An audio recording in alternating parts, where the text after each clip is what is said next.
Welcome to the Best 5-Minute Wine Podcast. I'm your host, Forrest Kelly. From the seed to the glass, wine has a past. Our aim at the Best 5-Minute Wine Podcast is to look for adventure at wineries around the globe. After all, grape minds think alike. Let's start the adventure. Our featured winery is... We continue our conversation with Ken Schultz of Hidden Legend Winery. And that brings us up to the question, Ken, how often are you making mead?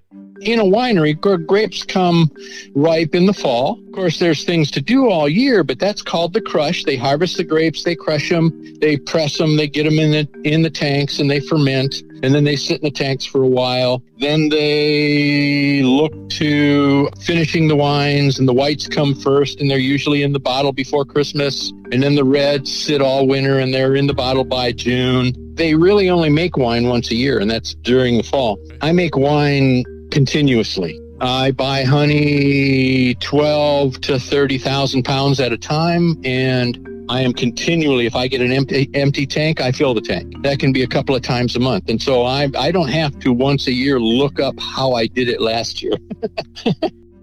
What kind of honey are you dealing with in Montana?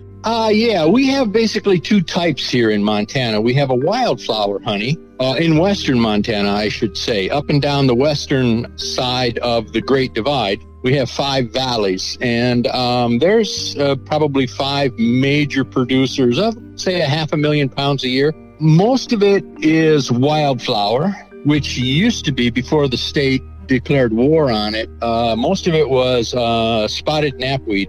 And then there's a fair amount of clover honey. And we use both, and we have 2 very distinct styles of mead that we make from each. And the clover honey here is entirely different. I grew up on clover honey in Ohio, and I thought it was drab. But here it's very exciting. The national blenders just take everything they can get their hands on and pour it into a big vat and fill honey bears. Oh, no, that's hard work. Yeah, that's very complicated. The reason you don't hear much out of beekeepers is because they're always working. We've all had honey crystallize in the cupboard, and then with Montana winters, I imagine you get honey in all different varieties of stages and things. How do you deal with that? Montana is second in the nation in honey production. When we get it in the drums, it's rock solid. It is barely filtered. There's bee parts floating around in there. And in raw honey, and that it sugars very quickly. So you can knock on it, and it's like knocking on wood. So the first thing I have to do is put a heater onto the drum and raise it. And I do it over a 4 or 5 day period very slowly to about 100 degrees, let it melt. No, I really try to be careful with the natural properties of the honey. I want it to come through in the mead, whatever those properties may be, magical or medicinal, and both played a big part in historical mead making. Out of the whole process, what is your favorite part? Going up to the mountain cabin and kicking back in front of the fireplace and having a horn of mead with friends. Now you say a horn of mead. That just horn.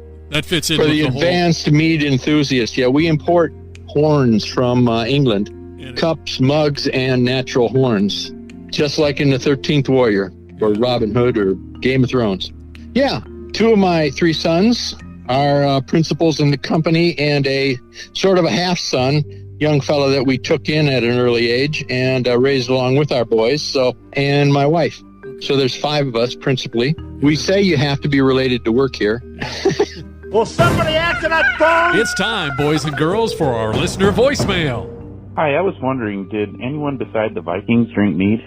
At the risk of upsetting a Viking, I would have to say yes, only because mead is the oldest known alcoholic beverage in world history. However, I would say that the Vikings did enjoy mead the most. Thank you for listening. I'm Forrest Kelly.